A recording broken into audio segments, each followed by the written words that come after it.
best in the video, and you can tell by the title, we're going to be looking at 3 chilling true Blizzard horror stories. If it's true, oh boy. And if you're new, make sure you use the subscribe button and turn your post notifications to get notified when I post a video. And before we get to the video, I want to say that make sure you guys watch to the end of this video because I have something to say. And hopefully you guys will like it. So with that being said, let's get into the video.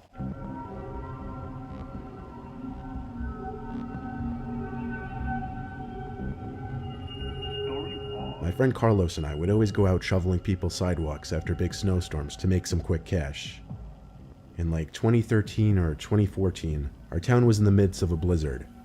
It was dark, windy, and snow was building up fast. Our school already announced it would be closed due to snow the next day. So with nothing to do that night, and it being only like 8 p.m., we went out with our shovels and started ringing doorbells offering to shovel sidewalks for cash. We got a lot of no's before we got our first yes.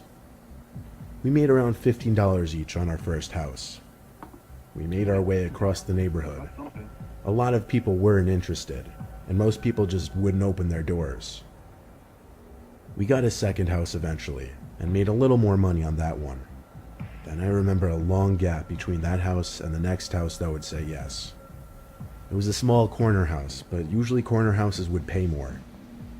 We rang the bell, and the door cracked open, but whoever was on the other side didn't show their face. They did, however, speak from the other side. A deep man's voice said, "Who's there?" I pitched our snow shoveling service to the man on the other side, requesting $40 in return since it was a corner house. There was a short silence. Then the voice on the other side said, "Oh yes, please, $40 is fine." There was a hint of nervousness in the voice. I said all right, and then the door shut. I didn't see the man's face at all. I turned to Carlos and said that was weird, but we started the shoveling. It was weird. I started from the front porch down the walkway to the driveway. Carlos worked on the sidewalks. I couldn't help but stare at the house every once in a while. And at one point, when I turned to a window as I was throwing the snow from my shovel onto the ground, I saw who I assumed to be the homeowner. He was standing at one of the windows, watching me. Could I see anything of his face? Not really. He was standing in a dark room. That's creepy. A little uncomfortable it made me, but I tried my best to ignore it and continue shoveling. Of course, I'd occasionally glance back, and he would still be there. Eventually, I finished the driveway. Just around the same time Carlos finished the sidewalks. So we started our way back up the walkway to the front stoop. But before getting to the stoop, the door opened and the man inside shouted, "Go around back." Carlos and I froze, looked at each other, then obeyed his command. We stepped through the snow-covered grass to the backyard gate. I opened it and pushed it through the rising snow, which was slightly difficult. Then, there we were, in the man's backyard, which had a small awning that we stayed under to get out from the falling snow.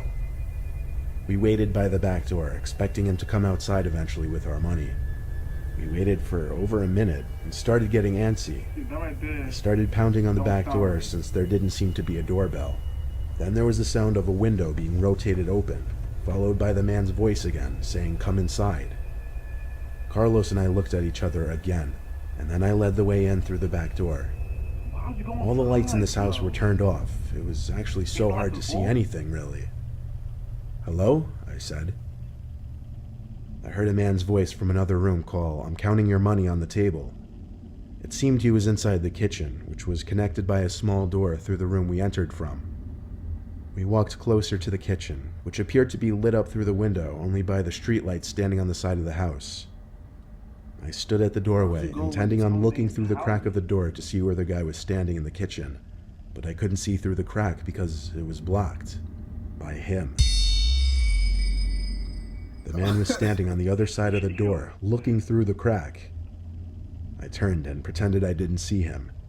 I made up some bull, like telling Carlos we forgot something outside. We left the house, and the man didn't say a word. As soon as we got outside, we grabbed our shovels and sprinted away from there. All of our hard work shoveling that house was for nothing. We got back to my backyard, put the shovels away, and went inside to warm up and rest for a little bit. Carlos and I chilled for a little bit, then it was time for him to go. He went out the back to get his shovel, but he came back inside, concerned, telling me to come take a look at something. There was an extra, fresh set of boot marks in the snow. You may ask how we knew. That's because one set trailed from the gate to the back door to the shed in the corner of our backyard. Carlos hurried back inside, and we told my mom. We live in a very poor, relatively unsafe neighborhood, so my mom was quick to believe us and get 911 on the phone. Police showed up relatively quickly considering the horrible driving conditions, and they went to investigate the shed. Carlos, my mom, and I watched through the back window as the police pulled out a man from the shed. He had a matching shirt from what I could see through the window back when we were shoveling that property. It was undoubtedly the house owner. He later admitted to police that he was going to attempt to break into the house when we all went to sleep. Why, however, he never answered. Police also said he was very intoxicated when he admitted this, which made me think, what on earth was he going to do to us in that kitchen if we didn't leave his house? I might know, but I'm not gonna say it though. Story 2.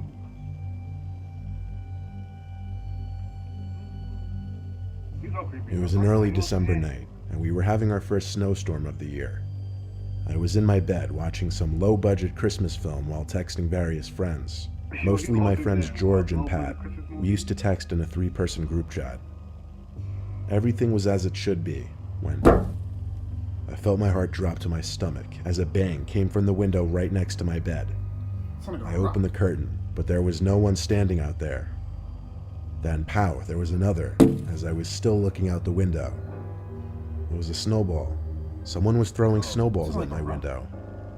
I stood on my bed to get the best possible view out the window, but I didn't see anyone standing out there in the snow.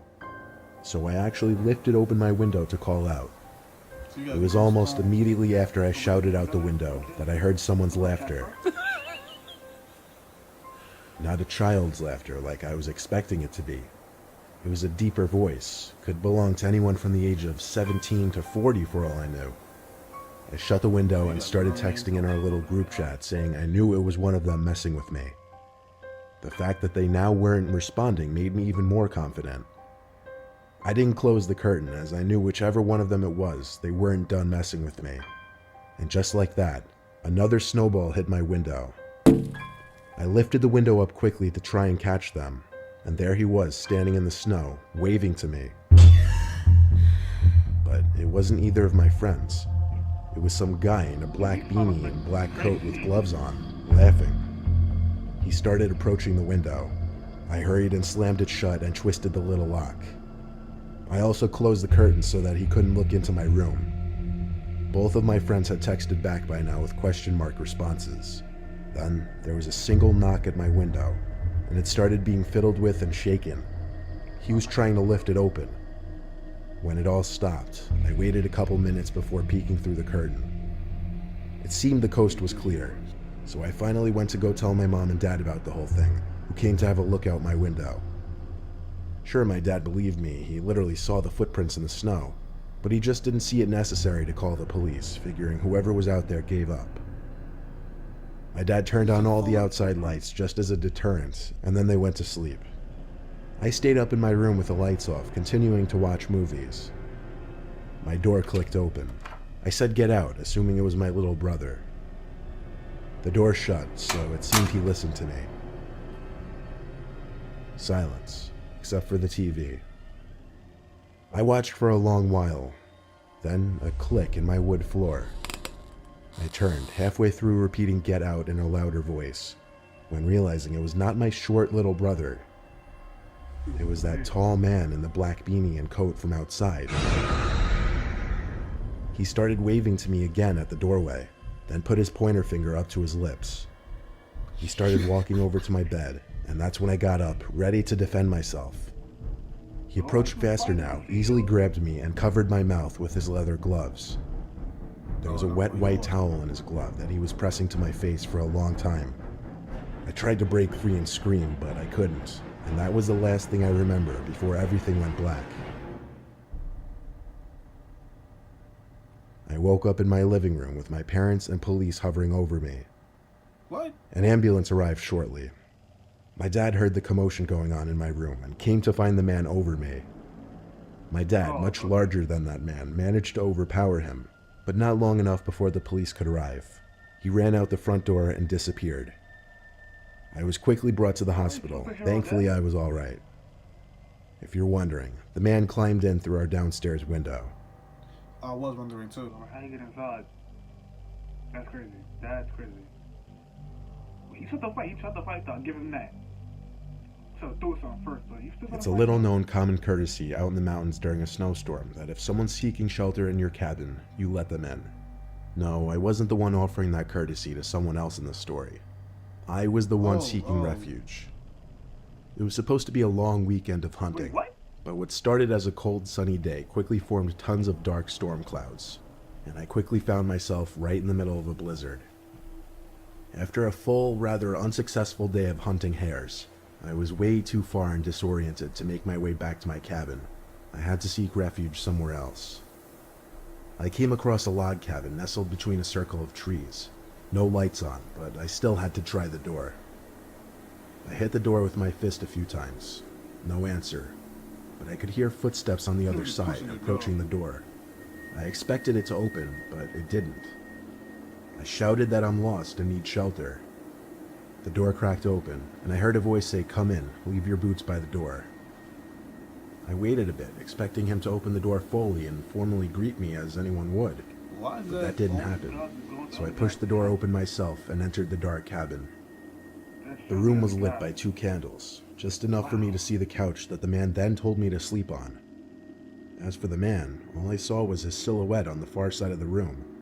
The little light from the candles didn't extend that far. I dropped my bag and gun on the floor and laid down on the couch.